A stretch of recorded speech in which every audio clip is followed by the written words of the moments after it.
Gujarat Chamber of Commerce and Industry. Grow business. Transform Gujarat.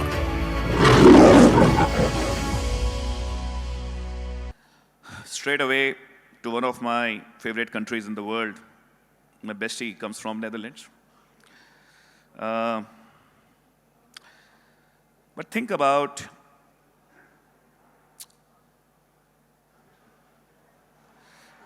how, look, I'm just trying to, in India, we have started the journey. I'm going to be candid with you. 4 years ago, I moved back to India. Family still lives overseas, so I do all my work here. Even contributed to BRSR Assurer standard with Najid in my previous life. So we understand the regulations quite well. But MSME, right? So there are two questions for you. When we have started this journey, there are a lot of barriers, and there's a lot to learn from more advanced countries in sustainability. And let's accept it, Europe started very early. What are some of the learnings you can bring in from your experience? And some of the aspects are more about engagement, right? I'll have the same question from both of you. I've combined it, but feel free. Okay. We want to get different perspective from Denmark and Netherlands, and then I'll come to my friends there. Over to you, please. Yes.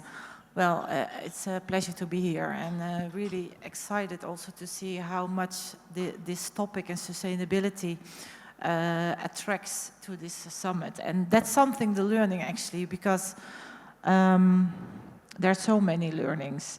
I think the discussions and the talks that I have so far here is so many things that are recognizable from more or less 15 years ago. And it's an open door, but it starts with being aware. I started in the energy business 25 years ago, and sustainability was not really a topic. The market opened in 2003 for green energy, that you could choose your energy supplier. And actually consumers, investors, no one was actually aware. And now we are more than 20 years further, and now it's really, with also the regulations and the stricter sustainability requirements, it's not a nice to have anymore, it's a business imperative. And back to SMEs, the biggest learning was, I worked for a big energy company, and we were telling what you had to do and so forth, but it's really start small. Start tomorrow, or when you are back in the office or in your organization on Monday, and assign one person in your organization to ask him, her, do a simple walkthrough and look at your organizations and the processes. Look at your utility bill. Don't make it too big.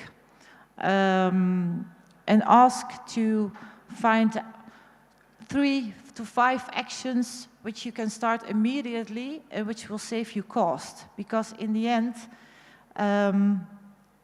sustainability, becoming or be sustainable, goes hand in hand with profitability and reducing cost.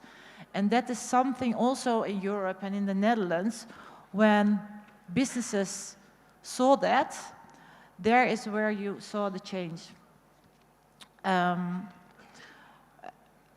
also the implementations that you are doing, of course, green energy and renewables like solar, hydro, biomass, etc., and the resourcing and productions from our natural resources play a key role in decarbonization.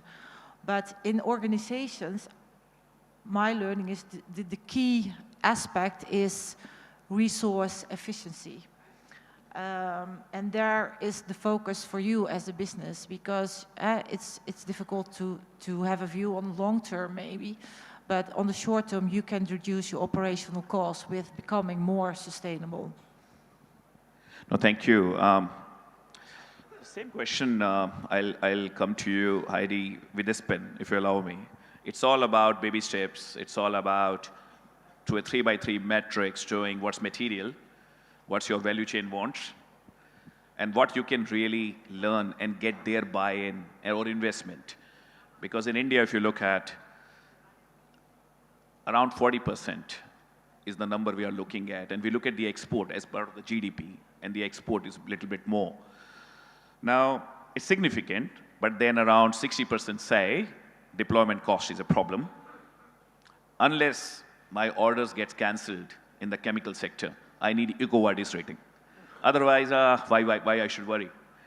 So, based on your experience, what you have seen in your region where you operate, some of how companies have prioritized their sustainability initiatives, and what are some of the learnings for long-term engagement with MSMEs here in India?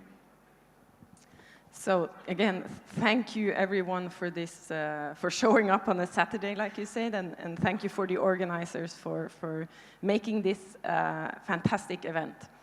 So I come from the Nordic countries. I'm actually Norwegian myself, and I work for the Confederation of Danish Industries. And I just first want to say a couple of points about what to learn from the developed countries, and maybe Northern Europe countries in Northern Europe are really seen as leading in sustainability.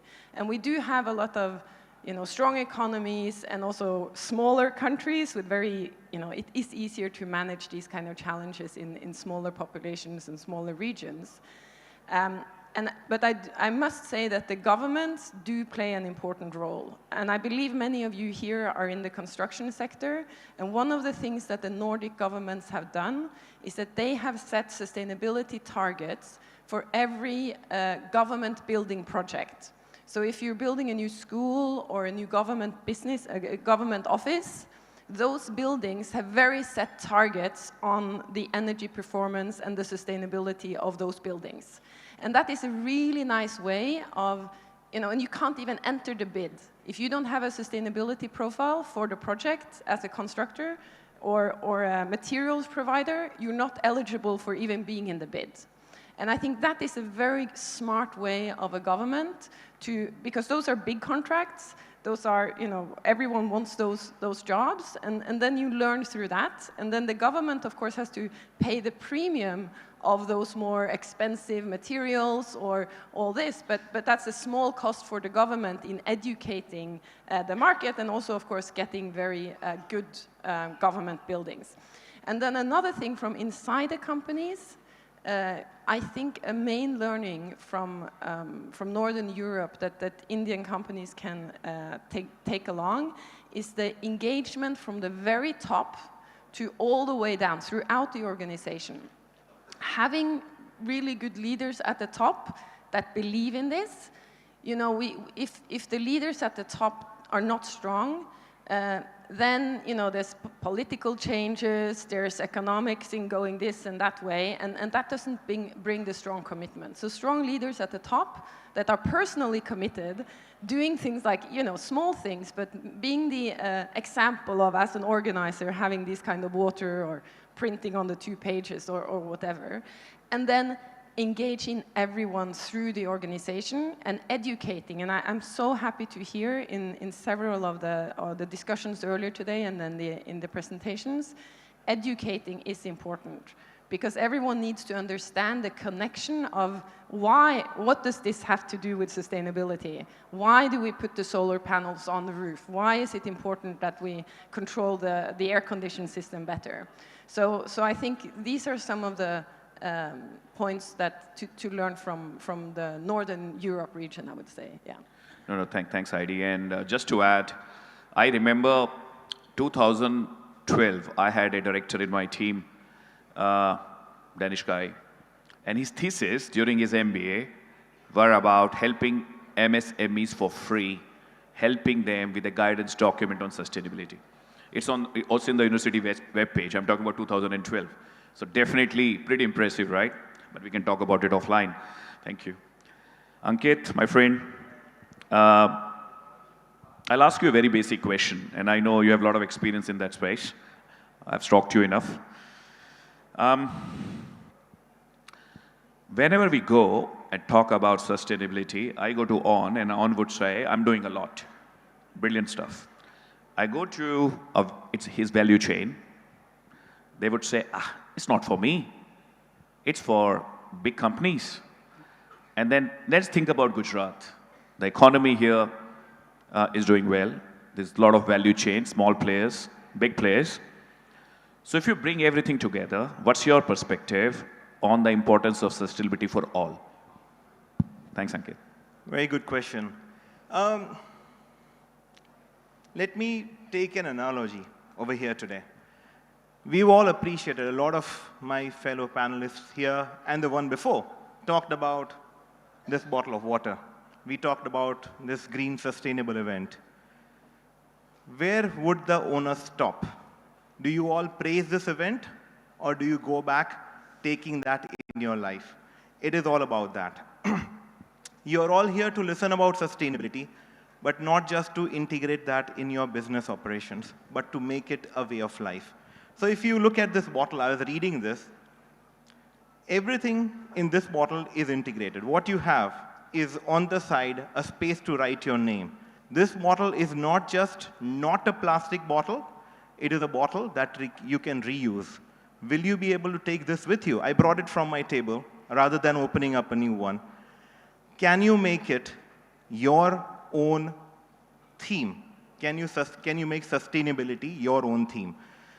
Passing the buck is very easy. When you talk about these are not my emissions, and I think one of the panelists in the last session also talked about how scope 1 and scope 2 are my emissions, scope 3 are someone else's scope 1 and scope 2. Until we all start recognizing that these are not just terminologies, but these are impacts that we have on environment and human health, that these are direct impact on all of us, we will all keep on passing the buck. So my urge is very simple. I think, sustainability is for all of us. Sustainability has been a topic for the longest time. I started this about 25 years ago. Like you, my parents questioned it at the time. I was asked initially, do I plant trees or do I recycle paper? The scenario has changed. Someone else talked about CSR, SDGs, ESGs. Let's not think of them as new targets until you make them a way of life. And when you think about, let's say, for example, sustainability strategy, and this is one challenge I see many of you who have your own companies or working for companies. One of the things I've seen as a challenge, even for the very large companies, forget just MSMEs, is you design a sustainability strategy for yourself because someone has asked you to or because you want to. This cannot be independent of your business strategy or it'll never work. Start believing that sustainability is integral to business, not just believing, seeing it. You will gain new business. Again, someone talked about sustainable finance, Blue Pine Energy, they said our investor is asking for our ESG performance. It's no more how much is your EBITDA, how much is your turnover, what is your ESG bottom line. Until that is done, your business will not grow. Sustainable operations means you are more efficient as a business, which means you are saving costs. Sustainability essentially means you are doing good, not just for yourself, but for the local community. You are creating jobs, you are improving health. You talk about the local landfill in Ahmedabad. There have been studies which talk about how carcinogenic this is. And this is just one part of Ahmedabad. Every business coming together, we are all impacting the health. It's not just the AQI. Essentially, you cannot pass the buck. It's like being in a house of three, a father, a mother, and a child. Someone will have to cook, someone will have to wash the dishes, someone will have to help around the house, or else we will be in a mess. So that's the message I can leave with. Thank you. No, thanks, Ankit. And before you go on and move on, not go, please stay, move on to Najid. But what are 3 learnings, Ankit, for MSMEs in Gujarat, according to you? How they can learn, the MSMEs in Gujarat can learn from large companies? What will be the 3 learnings? Very interesting again. So don't wait. This will be the first one. Don't wait until you are at that stage when you are expected to do it. You have to do it. You'll be too late. There is no time like now. That will be the first thing I'll tell you. The second will be, you might feel like you are a supplier to someone and hence being asked to do it. You'll soon be a customer to someone. So behave like one. And number 3, you made a tough one over here, but let me think about this. Number 3 is, okay, think about this. It's a new terminology to many of you. I worked on this pretty extensively. Think about industrial symbiosis. So don't think of environmental sustainability as a cost. Think of it as an investment, a long-term investment, which will pay off financially and otherwise. It will pay off. And when I say industrial symbiosis, initially at this stage, if you find this expensive, work with other people. You can jointly take on activities which are sustainable, which help mutually yourselves and your supplier. For example, I just finished a conversation last evening with a very large fertilizer company in India which refused to pay for its suppliers' Scope 3 emission measurements. What we agreed to eventually is, how about the two of you combine, and from the profits you make from the sales, which the customer was promising, you can share the fees. And they found that way. So these are my 3 takings. Thank you. Thanks, Ankit. So essentially, to sum up, think global. You have to go global. You have to think about level playing field. You want level playing field, you have to create one. Yeah. Greatness demands greatness, right? That famous quote. You need to do it. You'll be forced to do it. You want to stay in one city, one state, one country? Nah, won't work. You want to go because you're doing well. That's what Ankit is talking about. Think global, start early, understand the requirements of your value chain, anticipate it, what's coming in 3 to 5 years, and start early. No, brilliant. Thanks, Ankit. Najit. So Najit and I know each other for years. He's my kid brother, I call him. That's offline. He's brilliant when it comes down to linking money, valuation, and sustainability. So Najit, having worked extensively, and we both worked together, I guess, for years, think about helping investors understand sustainability, aligning sustainability metrics into business, embedding. These are the themes Ankit talked about, embedding, integrating. And then think about how it impacts the bottom line. Why this question is absolutely important, I have a team of 250 people, 6 partners reporting to me. They all are doing what we have been discussing. What I have been doing is how to create value for the businesses. I don't go and tell them I help you with reporting anymore. I pick up a project and I link ESG performance to bottom line improvement. Simple. Create value. Talk to me. I'll tell you we are doing at least 17 projects at the moment. Now, that question is for you, Najit. Over to you, mate. Sure. Thank you. Shailesh, it was always a pleasure working with you, and the kind of experience that I've worked and gained from you is you know, how to challenge and go ahead with the challenge, and overcoming the challenge is what is the greatest strength with you. Firstly, I would like to thank everyone to participate today and for giving me the opportunity to speak. The state of Gujarat, we should all know that the state was the first in the country to form the climate change department when no one was talking about it. It was way back in 2009 that this journey started. The state has come a long way, and it has a significant role to contributing in the sustainability journey of the country. We as a country has also taken targets, but there is a large contribution of the organizations within the country in helping moving ahead and moving the needle. Sustainable finance. Everyone is very much keen that we want to work on sustainability, we want to do and achieve targets. But where will the money come from? Professor Arun in the previous discussion mentioned that there is a discussion between inter-countries that how can we leverage the money that is spent here versus the advantages or the benefits that it can gain to the overall global warming and climate change related impacts. So sustainable finance is the instrument which the companies have started to leverage. And today in India, there is a lot of things that are coming up. It is not something that is very much prevalent, but is picking up. The companies in India have to understand that there is ESG that needs to move from 1.0 to 2.0. This 2.0 is on the operationalization.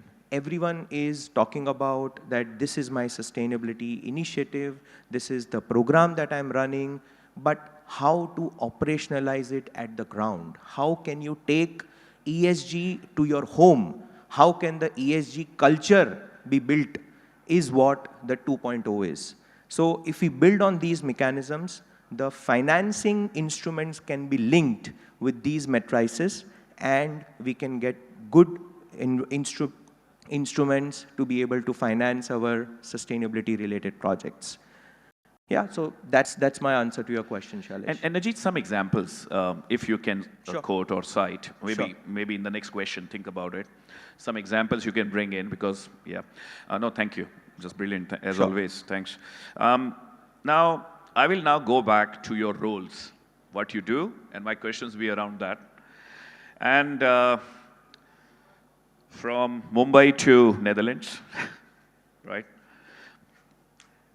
Marije, if I look at some realistic and affordable first steps that small and medium enterprises can take around energy, you're an energy expert, around energy measurement, energy efficiency. Because in India, 1 unit saved is 2 units at the point of generation.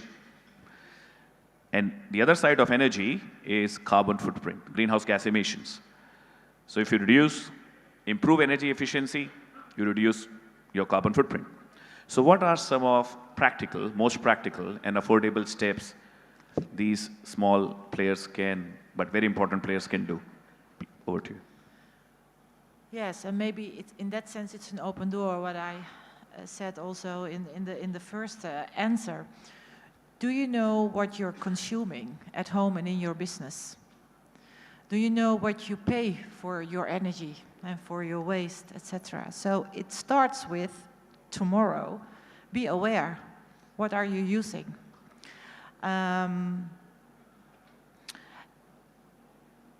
A practical step, and I know yesterday we had also a discussion with experts in the real estate sector.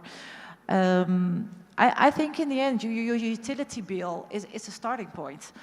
Of course, not everyone has maybe already IoT sensors or smart metering. That's really starting. But measuring is to know. So that's a first practical step. Just a quick analysis, a walkthrough.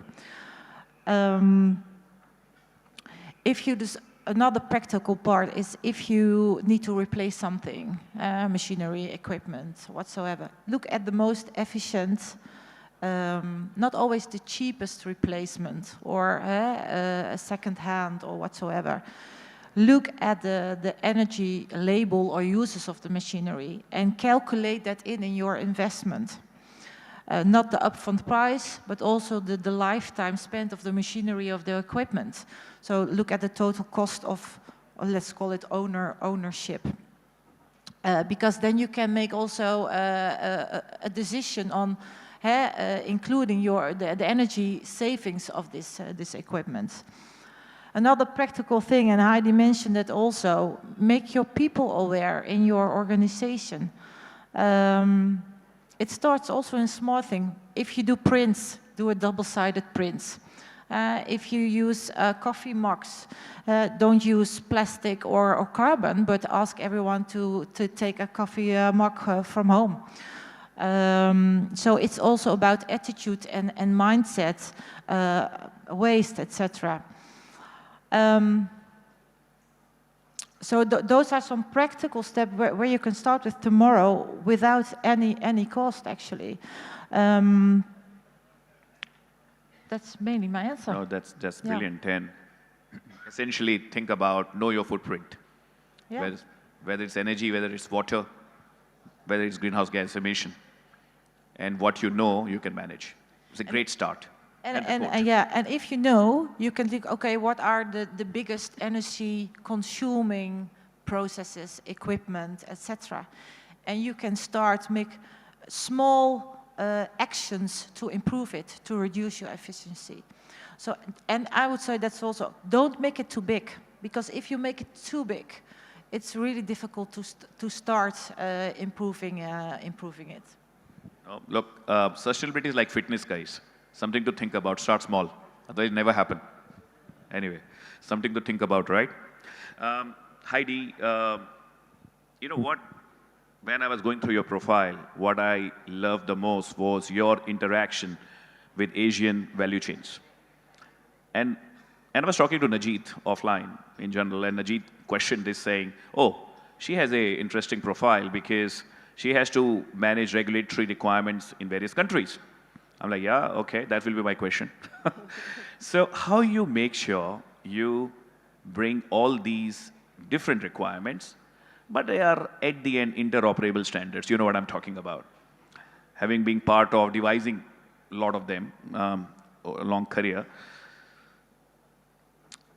But one thing is for sure, how you bring comparability, how you bring relevance, right? Now, in my previous role in Australia, we helped stock exchanges in Asian countries, 3 of them, come up with those requirements. But the challenge was, those requirements were not very well understood by many. So how you're managing that relevance, comparability, and consistency? Yeah, and this is this huge challenge, right? That you mentioned in your introduction, how particularly Europe is pushing forward a lot of ESG relevant regulation. And as Indian companies now increasingly are exporting, which is just fantastic news, you know, you have to also understand those rules in the countries you're selling to.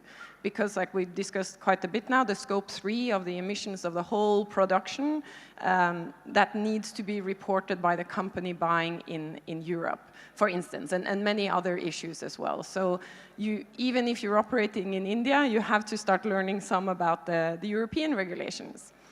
But you don't need to know everything. And I think that's also, you know, don't start too big. Don't think that you need to fully understand European regulations.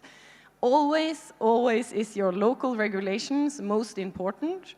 So start with working out those, and then engage with your partners in Europe or wherever about what is important requirements for them. Because probably they will only ask you as an exporter for some data points, not everything. So approach it in a pragmatic way. Don't start doing all the ESG trainings of like a European course, because you won't need to know all the regulations there. But do them here. And then another part which is so important here, and I think that's where organizations like Confederation of Danish Industries and the Gujarat Chamber of Commerce, I think we as industry organizations, we have a special role in educating and bringing out the right information. Because there will be thousands of companies across India that are asking the same questions. And it's a very waste of time if everyone is trying to figure out on their own.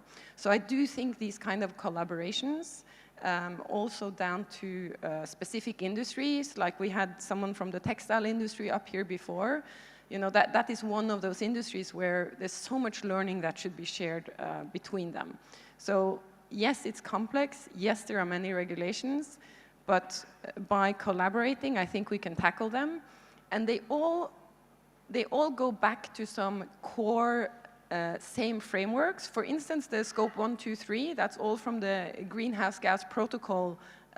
So this is a global standard everyone is referring back to at the end, even though it's packaged a bit different in India or China or Europe. So also try and understand those basic principles, and then it's much easier to adopt to the regulations. And I'm sorry to say, that was also mentioned in the very first introduction, right? The big 4 are of course important, but as small companies, right, everyone cannot, unfortunately, afford to engage you. So I think that's where coming together on a more industrial, small scale, and learning from each other. So yeah.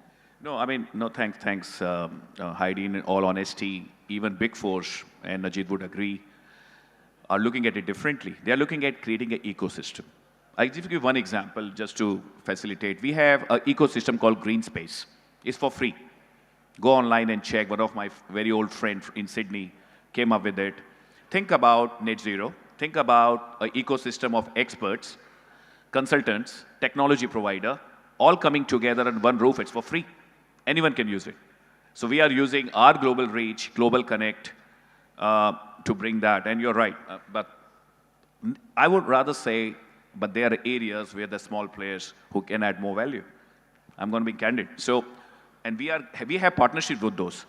So yeah, no, brilliant. Thank you. I mean, you always make me think, Heidi. Always. Ankit, you mentioned strategy, my friend, and I'm conscious of time.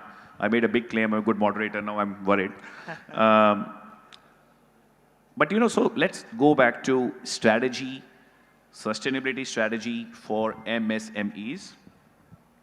And strategy is only as good as how good it works. So you have to make it work by embedding it without disrupting your core operations. Now, if I am a small player, I'm worried about running the business, right? What's your take on that, please? Right. I might have partly addressed this earlier. I will be slightly repetitive. But before I do that, you mentioned we are short of time. And I was looking at the clock. And if I turn that clock around, if you think of this as a clock of how time is running out for us as we consume resources each year, our global clock for when we utilize our annual allocation of resources finishes sometimes in July or August each year. If we have, let's say, 10 tons of something, we tend to use it for an entire year, we tend to use it by July or August. Imagine I'm wasting your time by telling you this and not addressing that question. So while we should be moving ahead as countries, as economies, as companies, we are addressing the wrong thing. So let's make sure we are doing that. To address your question, MSMEs, as I said earlier, do not think of sustainability strategy as something different to your business strategy. The day you think turning off a light, as simple as that, or maintaining my machines on a regular basis is not a cost, but it's a cost saving, you will start building sustainability core measures. That's the first thing over here. Second is it's good operations management. You want to run it more efficiently. You want better yield as a company. That is sustainability.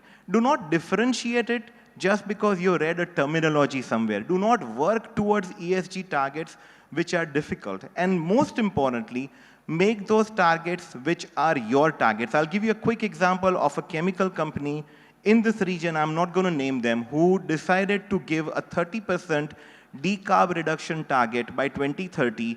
They already achieved it by only defining the carbon within their premises and not the actual impact which was happening in another premises only for them. Now the thing is, all of this is eventually greenwashing. That's not the purpose. When you design your strategy, design your targets which are aligned to your growth, because then your company will grow along with those targets. Waste, energy, water, transport, whatever is the impact, focus on that. Do not focus on what is not a target just because someone has advised you to do so or everyone's doing so. And then you will be automatically aligned. You'll set the wheels in motion. Thank you. Oh, thanks, mate. Brilliant answer, because it's more about not looking at it separately. Yeah. Looking at it out of business strategy, then, yeah. No. Najid, I'll ask you 1-minute question. The final question. Because you and I have had numerous discussions on this in the past. Looking 10 years ahead, because if I ask you sustainability finance or linked green finance and SLL, it will take a lot of time. But think about 10 years ahead for Gujarat, your home city. I know your dad is sitting there, I'm his big fan. What will define business success in this sustainability area for Gujarat, for Ahmedabad? Sure. So, thank you, Shailesh. So, just to finish on giving one example, I'll start with that note and then come to the question. So, the companies who are primarily financing their green initiatives, one of the company that I personally helped in getting them a 750 crore sustainable finance loan.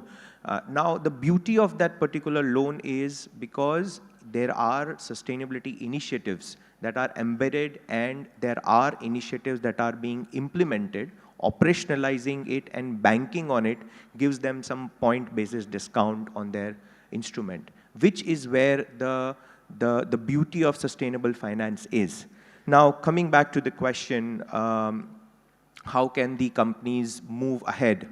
Now, Gujarat as a state provides a lot of platforms for us to be able to leverage. And what companies in Gujarat have always been famous for is taking risk. The risk of, or the risk-taking appetite that we have as Gujaratis is the most important element in making that change that can move the needle, the change that can help future be future ready and be more and more sustainable. The companies that are emerging as part of the new entrance into the ecosystem or the existing large players, everyone today and their boards talk about ESG. And this is how the change will happen, and this is how the state of Gujarat will lead. Yeah, with that note, I'll hand it over to Shailesh. No, thanks, Najeed. Najeed always reminds me I'm not from here, but most of the work he has done here in this state is with me, right? Yeah, so maybe not, maybe I'm from Gujarat. But on a serious note, thank you for listening. You know, after 30 minutes I sleep in any discussion. You guys were quite awake. Never ever, literally, I had such a good mix of panelists. I know Ankit very well. DSS is a brand, Najeed, of course. People from 2 different countries, more advanced in certain areas. We are not far now, trust me. 4 years I'm seeing. It's amazing work we are doing. Thanks again, Samir. Thanks, everyone. I would like to finish it on time. Cheers.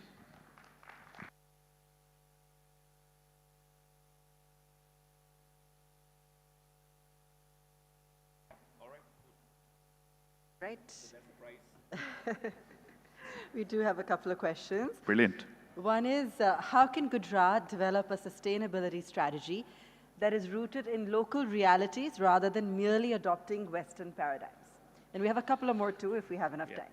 Look, anyone can answer because it has both the elements of your experience here and your experience, of course, working in the country and the state. So, Najeed, you want to start? Yeah, I'll take it up. So, thank you. An excellent question. And continuing to what I was trying to say, the state has it in blood, and the kind of policy framework that the state has, way back in 2009, when the first time climate change department was formed, till today, a lot of innovative policies, be it related to waste management, be it related to water utilization, be it related to new energy solutions, the state is always in the front line, which means that the state gives the most opportunities for the businesses to adopt to the new change. And I believe that, yes, this state is going to leverage and is going to make the difference in the future. I think well covered. Just to say that, of course, you know, in addition to policies, this is a state where we have the whole belt of chemical and pharma industry, semiconductors coming up. With big companies, you know, as Spider-Man says, with great power comes great responsibility. So I'll just remind that to myself and to everyone, let's just play responsibly. Thank you. Heidi, please. Just add, you know, like, and I totally agree that every region of the world, they need to develop their own sustainability strategy because the challenges are always local. Apart from, of course, the global warming is a big topic, but the challenges are local and the industries are local and all this. But all that learning that has happened both in Europe and in China or even in the US, you know, use that as a reference because don't make the same mistakes. That's a very important point. And also find those good examples, like I mentioned, the public procurement in Northern Europe. You know, that could be a nice example and develop. Maybe it's not for the buildings in Gujarat, maybe it's for in another area, but find inspiration and don't make the same mistakes. No, look, just to convey a very important point. Flip it. Think from my world of consulting. People come to me and say, hey, Shailesh, let's run sales campaign in that sector. Never ever I have said yes. You know why? Every sector has its own sets of issues. Depending on where they are operating, maturity is different because sustainability is a journey. You cannot really replicate. It has to be tailored. And that's exactly what we learned. Over to you. All right, let's take another question.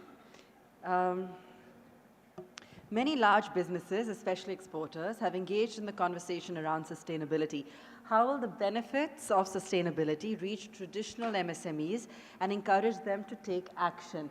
When will we see the narrative shift and what will lead to it? No, I'll start and then pass it on. Simple. When we work with MSME, we think about impact, right? We talk a lot about materiality. What's important to me? What's important to my value chain? Where I make the maximum impact. The Z-axis is that. You create that spider web and then you focus. So that's one, but passing on to the panelists, please.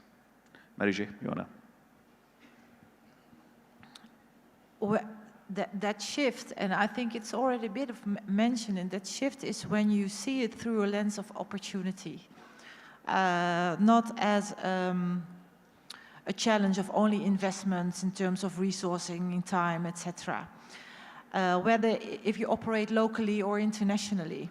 And that being profitable and see it as an investment which will return. And no matter whether you are a big company or a smaller company.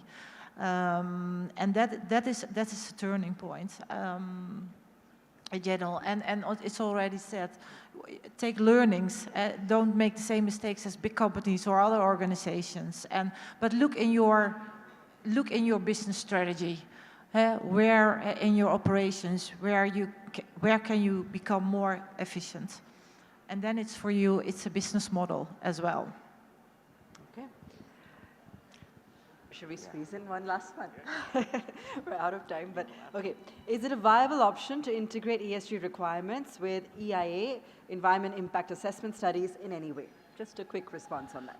Actually, I'll go to Najit. I know we both come from that typical, if you can cover that. Sure. So, yes, EIAs are an important area or a study that gives clear picture of how kind of impacts that this particular new development will have. But the most important point is, how are you going to mitigate this impact? The mitigation is where the key to success lies. And the EIAs are very well, equipped to be able to guide with a management plan. That management plan requires more integrated details to aspects like biodiversity, which is something that is not largely picked up by, unless it is very, very important.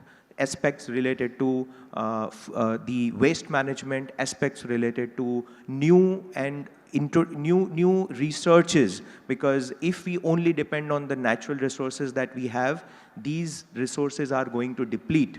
How are we making sure that we reduce their consumption and be more reliant on new energy solutions and new replacement to virgin raw materials? Yeah, that's my Yeah, take the on it. only thing I'll add is think about MSME, because that has been the theme. They don't need to really go for full-on EIAs. Whoever has studied EIAs will realize that there are smaller things you can do, right, Najit? So what we have seen in Australia, New Zealand, and of course in Europe.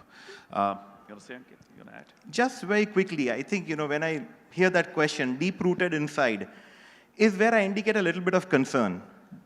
It sounds like, we are still seeing this as compliance. And when we say EIA and ESG, let's not think of them as compliance.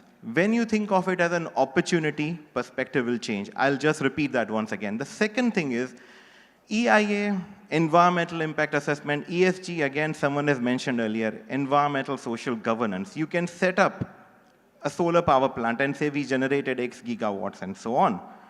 What was the impact by displacement of people? What happens to solar panels end of life? Do you leave that site 30 years later if you do, as it was or better? All those aspects and the governance of it are very different, and they make you a better company. EIA, of course, does reduce your environmental impact, but they are two different things. So A, don't look at them similarly, but B, look at them as a lens of opportunity. It all combines growth. So thank you. Gujarat Chamber of Commerce and Industry. Grow business. Transform Gujarat.